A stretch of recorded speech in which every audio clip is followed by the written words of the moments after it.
সুপ্রভাত বন্ধুরা। আজকে মা একদম তার নিজের পরমান্ন স্টাইলে চিকেন কিমা বানাচ্ছে, যা আমি খুব খেতে ভালোবাসি।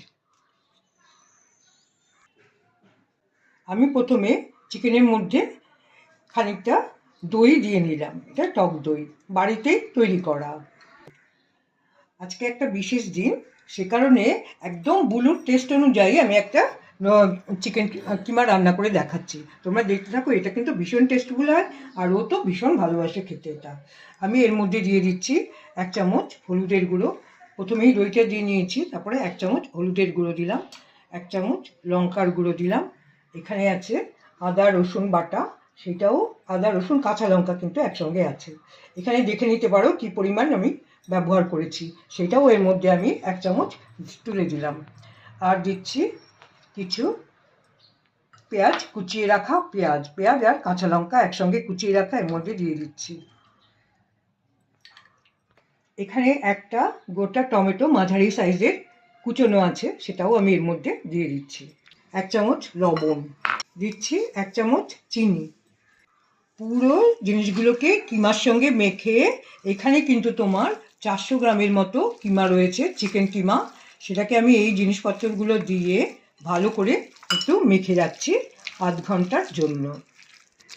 আমার এটা ম্যারিনেট করা হলো, আমি একে এবার আধ ঘন্টার জন্য ঢেকে রেখে দিচ্ছি। ছোট সাইজের 3টে আলু এইরকমভাবে কেটে নিয়েছি। আলুগুলো খুব গলে যায়, সেই জন্য আমি এইরকম বড় সাইজের করে কেটে নিয়েছি। লবণ দিচ্ছি 1 চামচ, 1 চামচ হলুদও দিলাম এর মধ্যে। এটাকেও আমি একটুখানি মেখে নিচ্ছি। এবার আমি কড়াইতে তেল চাপিয়ে আমি বেশ খানিকটা, এখানে 50 ml এর মতো সর্ষের তেল দিলাম। তেলের মধ্যে আমি দিলাম একটা তেজপাতা, দিচ্ছি একটা শুকনো লঙ্কা, দারচিনি একটা, আর 2টো লবঙ্গ আর একটু এলাচ। এবার আলুগুলোকে আমি এর মধ্যে দিয়ে দিচ্ছি, ভালো করে ভেজে নেবো। এখানে আছে এলাচ, দারচিনি, 2টো শুকনো লঙ্কা আর একটু বড় এলাচ আছে। আর নিয়েছি আমি কিছুটা সাজিরা আর সামরিচ, আর সামান্য পরিমাণ এই ছোলার ডাল। এটা তোমরা দিলেও পারো, না দিলেও পারো।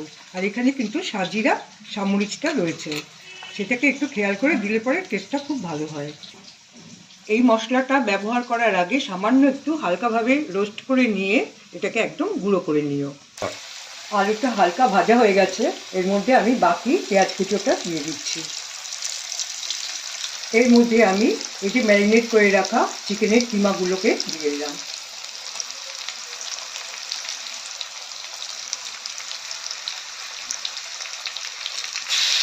এর মধ্যে দিচ্ছি আমি 1 চামচ মতো ধনে, জিরা, আদা একসঙ্গে, লঙ্কা একসঙ্গে বাটা 1 চামচ।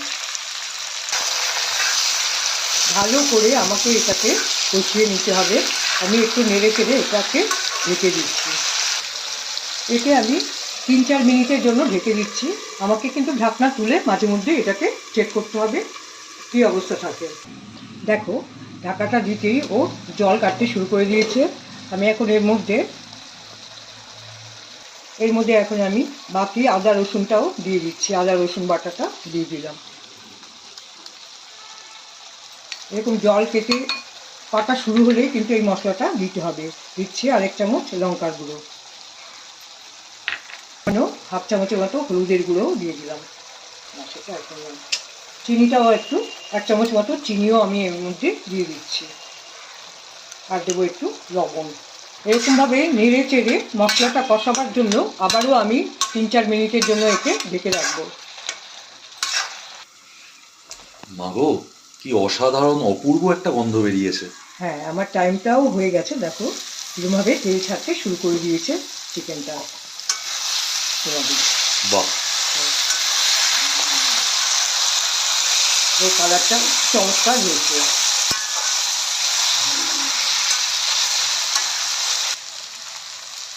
ওই যে মশলাটা করে দেখালাম তোমাদের, সেটাকে আমি এইরকম পাউডার করে নিয়েছি। এইটা আমি এই অবস্থায় 2 চামচের মতো দিয়ে দিচ্ছি। এই ছোটো চামচের 2 চামচের মতো এর মধ্যে দিয়ে দিলাম। আবারও একটু ভালো করে নেড়ে নেবো। নিয়ে আমি এখানে গরম জল বসিয়ে রেখেছি, এর মধ্যে একটু গরম জল দিয়ে দেবো। এখানে আমি 2 কাপ মতো জল দিয়ে দিয়েছি, দিয়ে আমি এবার 10 মিনিট একে ফুটতে দেবো। 10 মিনিটের জন্য আমি একে ঢেকে দিচ্ছি আঁচটা কমিয়ে দিয়ে। হয়ে গেছে আমার চিকেন কিমা একদম তৈরি। দেখো কি সুন্দর ঠিক হয়েছে এটা। এবারে এর মধ্যে আমি একটু ওই যে গরম মশলাটা বানিয়েছি সেটাই একটু দিয়ে দিচ্ছি। দিচ্ছি এই আধখানা লেবু কেটে। 1 চামচ ঘি আমি এবার দিয়ে দিলাম।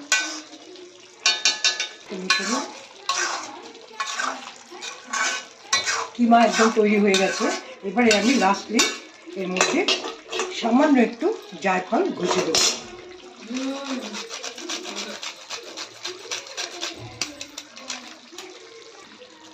গ্যাসটা এবারে অফ করে দিচ্ছি।